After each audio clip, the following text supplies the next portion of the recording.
So I'm starting to start another. I mean, it's like this tiny booth. It's kind of weird. They call it Zen booth. I don't know about that. So today I'm starting another book. So there're going to be two separate books going at the same time. It's crazy, I know, but this is my favorite Steinbeck book.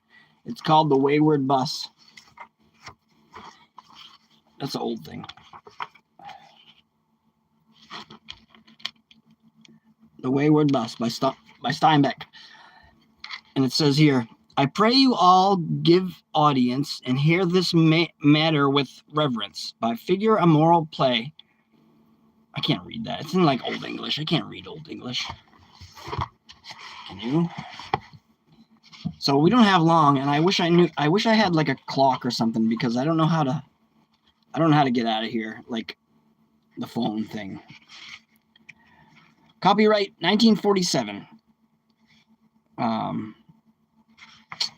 Yeah, The Wayward Bus. Chapter 1.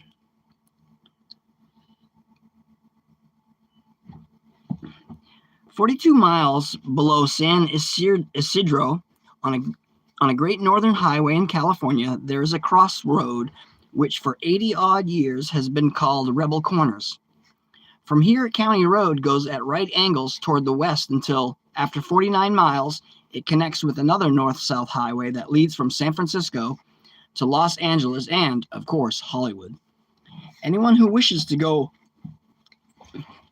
from the inland valley to the coast in this part of the state must take the road that begins at Rebel Corners and winds through hills and a little desert and through farmland and mountains until at last it comes to the coastal highway right in the middle of town of San Juan de la Cruz.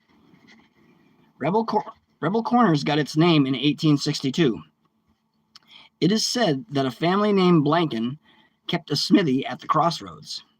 The Blankens and their sons-in-law were poor, ignorant, proud, and violent Kentuckians. Having no furniture and no property, they brought what they had with them from the East, their prejudices and their politics. Having no slaves, they were ready, nevertheless, to sell their lives for the free principle of slavery.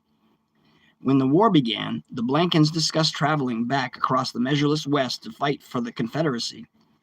But it was a long way, and they had crossed once, and it was too far.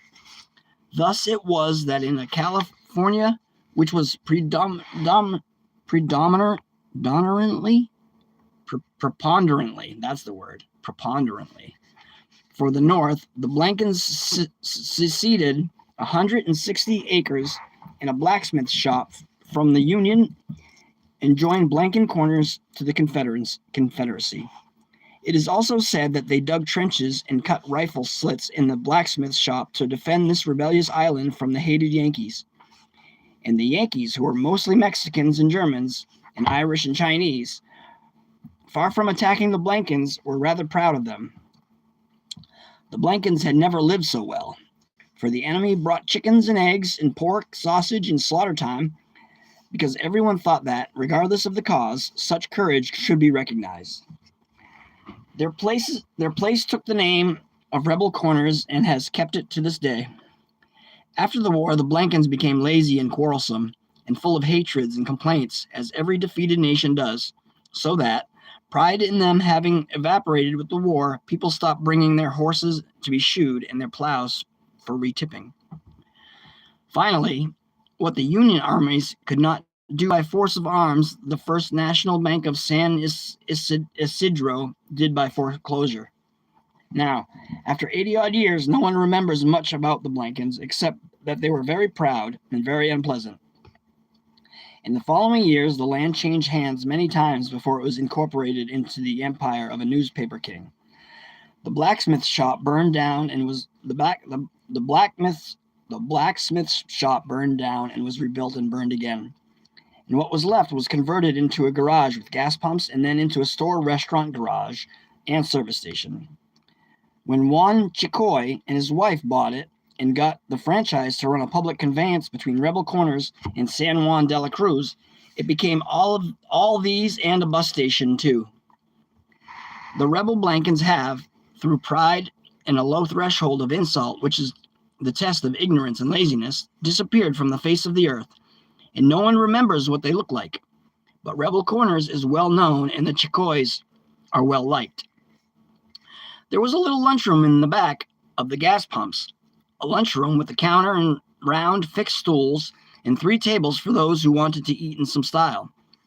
These were not used often, for it was customary to tip Mrs. Chicoy when she served you at the table, and not to if she served you at the counter.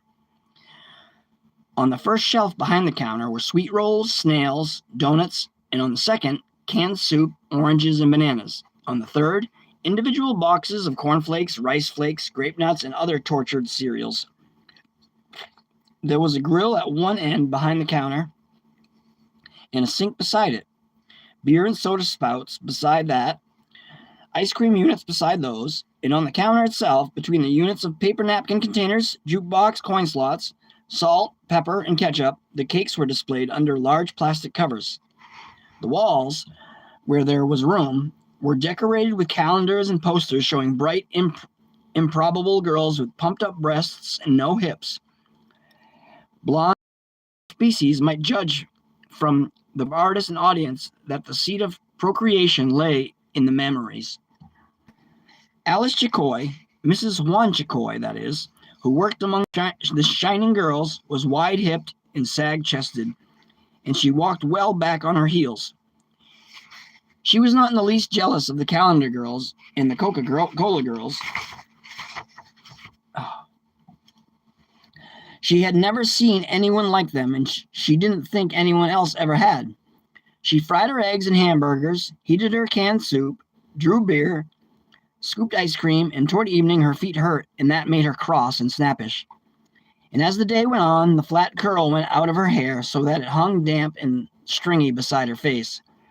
And at first she would brush it aside with her hand, and finally she would blow it out of her eyes. Next to the lunchroom was a garage converted from the last blacksmith shop, its ceilings and beams still black from the soot of the old forge. And here Juan Chicoy presided when he was not driving the bus between Rebel Corners and San Juan de la Cruz. He was a fine, steady man, Juan Chicoy, part Mexican and part Irish, perhaps 50 years old, with clear black eyes, a good head of hair, and a dark and handsome face. Mrs. Chicoy was insanely in love with him and a little afraid of him too, because he was a man, and there aren't very many of them, as Alice Chicoy had found out. There aren't very many of them in the world, as everyone finds out sooner or later. I just looked up and it said 8:24 on the time thing. I do know that I had about 30 minutes, so I gotta keep it under that. I'll just stop mid-chapter. I hate to, but I will. Where was I? In the garage, Juan Chicoy fixed flat tires, got the airlocks out of gas lines, cleaned the diamond dust from choked carburetors, put new diaphragms into tubercular gasoline pumps, and did all the little things that the motor-minded public knows nothing whatever about. These things he did except during the hours from 10:30 until 4. That was the time he drove the bus, carrying passengers who had been deposited at Rebel Corners by the big Greyhound buses to San Juan de la Cruz, and bringing passengers back from San Juan de la Cruz to Rebel Corners, where they were picked up either by the Greyhound bus going north at 4:56 or by the Greyhound going south at 5:17. While Mr. Chicoy was gone on his route, his duties at the garage were carried out by a succession of overgrown boys or immature young men who were more or less apprentices. None of them lasted very long. Unwary customers with dirty carburetors could not know in advance the destruction these apprentices could heap on a carburetor, and while Juan Chicoy himself was a magnificent mechanic, his apprentices usually were cocky adolescents who spent their time between jobs putting slugs in the jukebox in the lunchroom and quarreling mildly with Alice Chicoy. To these young men, opportunity beckoned constantly. drawing them ever southward toward Los Angeles and, of course, Hollywood, where eventually all the adolescents in the world will be congregated. Behind the garage were two little outhouses with trellises, one of which said men and the other said ladies, and to each one a little path led, one around the right-hand side of the garage and one around the left-hand side of the garage. What defined the corners and made it visible for miles among the cultivated fields were the grass that grew around the garage and restaurant, tall and graceful, with black trunks and limbs. Bright green in summer, black and brooding in winter, these oaks were landmarks in the long, flat valley. What is that? No one knows whether the Blankens planted them or whether they merely settled near to them. The latter seems more logical. First, because the Blankens are not known to have planted anything they could not eat. And second, because the trees seemed more than 85 years old. They might be 200 years old. On the other hand, they might have their roots in some underground spring, which would make them grow large quickly in this semi-desert country. These great trees shaded the station in summer so that travelers often pulled up under them and ate their lunches and cooled their overheated motors. The station itself was pleasant too. Brightly painted green and red, a deep row of geraniums all around the restaurant, red geraniums and deep green leaves thick as a hedge. The white gravel in front and around the gas pumps was raked and sprinkled daily.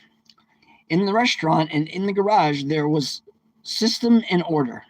For instance, I keep biting my tongue as I read. I hate that. For instance, on the shelves in the restaurant, the canned soup, the boxed cereal, even the grapefruits were arranged in little pyramids. 4 on the bottom level, then 3, then 2, and 1 balanced on top. And the same was true of the cans of oil in the garage, and the fan belts hung neatly in their sizes on nails. It was a very well-kept place. The windows of the restaurant were screened against flies, and the screen door banged shut after every entrance or exit. For Alice Chicoy hated flies.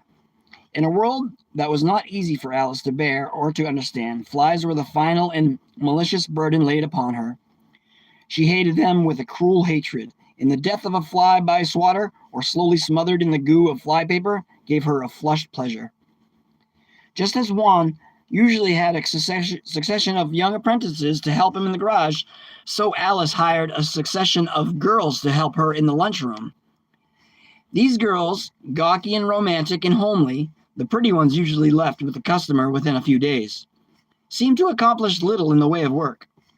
They spread dirt about with damp cloths, they dreamed over movie magazines, they sighed into the jukebox, and the most recent one had reddened...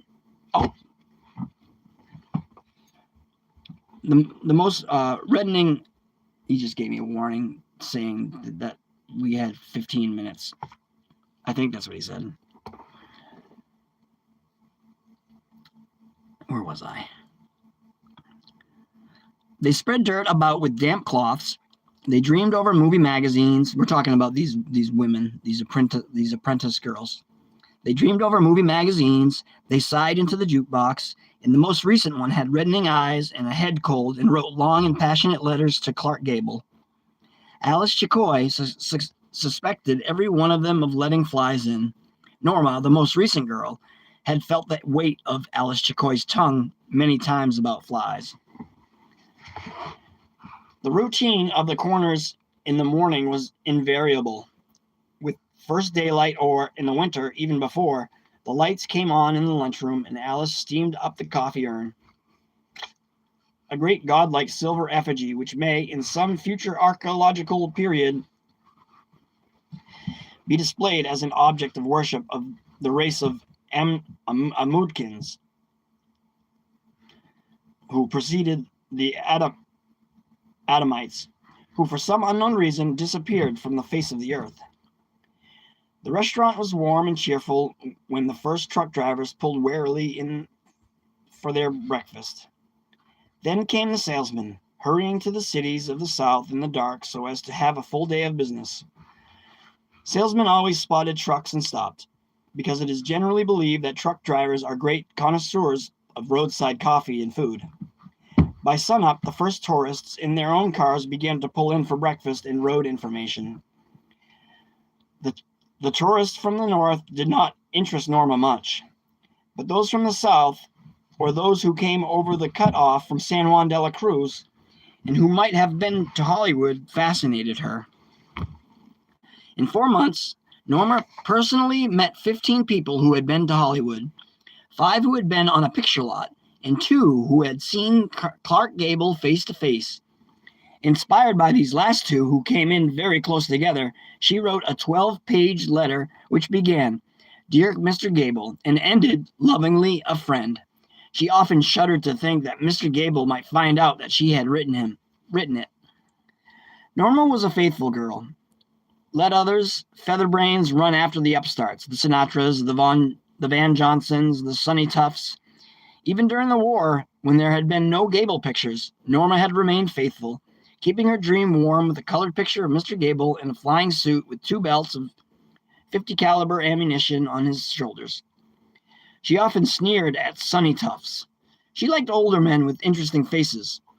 Sometimes, wiping the damp cloth back and forth on the counter, her widened eyes centered on the screen door, her pale eyes flexed and then closed for a moment. Then you could know that in that secret garden in her head, Gable had just entered the restaurant, had gasped when he saw her, and had stood there, and his lips slightly parted, and in his eyes the recognition that this was his woman. And around him the flies came in and out with impunity. It never went beyond that.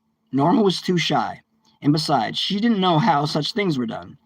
The actual lovemaking in her life had been a series of wrestling matches, the aim of which was to keep her clothes on in the back seat of a car. So far, she had won by simple concentration. She felt that Mr. Gable not only would not do things like that, but wouldn't like them if he heard about them. Hi, viewer. Norma wore the wash dresses featured by the national dollar stores, though, of course, she had a sateen dress for parties. But if you look closely, you could always find some little bit of beauty even on... Hey, how's it going? Where were we? But if you look closely, you could always find some little bit of beauty even on the wash dresses. Her Mexican silver pin, a representation of the Aztec calendar stone, was left to her in her aunt's will after Norma had... It's Colleen, right? My memory sucks. I think it is. Let me know. Her Mexican silver pin, a representation of the Aztec calendar stone, was left to her in her aunt's will after Norma had nursed her for 7 months and really wanted the sealskin, stole the ring of Baroque pearls and turquoise, but then went to another branch of the family. Norma had also a string of small amber beads from her mother. She never wore the Mexican pin and the beads at the same time. In addition to these, Norma possessed 2 pieces of jewelry which were pure crazy and which she knew were pure crazy. Deep in her suitcase, she had a gold-filled wedding ring and a gigantic Brazilian-type diamond ring, the 2 of which had cost $5. She wore them only when she went to bed. In the morning, she took them off and hid them in her suitcase. No one in the world knew that she owned them. In bed, she went to sleep, twisting them on her 3rd finger of her left hand. All right. Good, Colleen. I thought so. I'm going to stop here because I got to get out of here. The library's closing soon.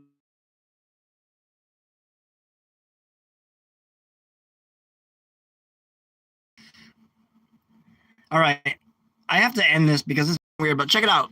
I'm in this weird booth. They call it a Zen booth. I don't know if you can see that. It says Zen booth. Is that Zen booth? So Zen. It's actually pretty nice. It's quiet, but I have to leave. And thanks for... Good to see you. Even though you're this tiny circle, I can barely make you out, but I know it's you. I'll probably always remember Colleen now, even though I was not so sure. You like my readers? I finally got a pair. I had been squinting, trying to read, so I just never read. I was like, I can't read. And then I was like, oh, wait a minute. People who get older, they get readers. And I got these. These are the ones that don't have the cancer warning on them that all the other like dollar store ones do. So I paid a lot more for them, but I wanted to get some reading in, and this is kind of my motivator to read, is to do these live streams, and it'll help me because I need to brush up. I haven't read in so long, and it's time. I keep biting my tongue when I read though, because I'm not used to like yapping. Oh, and I got these pains. Are you still there? I think you are. All right, so what am I gonna do? I'm gonna put you back down. We're gonna continue. Oh, what happened? Now I'm tilted. That's what my mother always used to say to me. Derek, you're tilted. I got all kinds of shit in here. I had to take out these 4 cards out of my wallet to prop up the phone, so because I got it sitting on 2 books that aren't equal, they aren't level, and then I got the charging plug up in the middle, so I got the books squeezed between them. You know what I mean? You didn't see the numbers on that card, did you? Wayward Bus, my favorite. No, don't be sorry. I'm sorry that I can't finish this. I get all this motivation and stuff at the end of the day when everything's closing and stuff. I have motivation first thing in the morning, and then nothing, and then at the time when everything's closing. So good to see you, Colleen. And I'm gonna do this more. I have to. I have 2 books going at the same time. The other book I'm reading is Tobacco Road by Erskine Caldwell. They're 2 good books, but oh, that's my thumb. I'll see you later. Thanks for being here.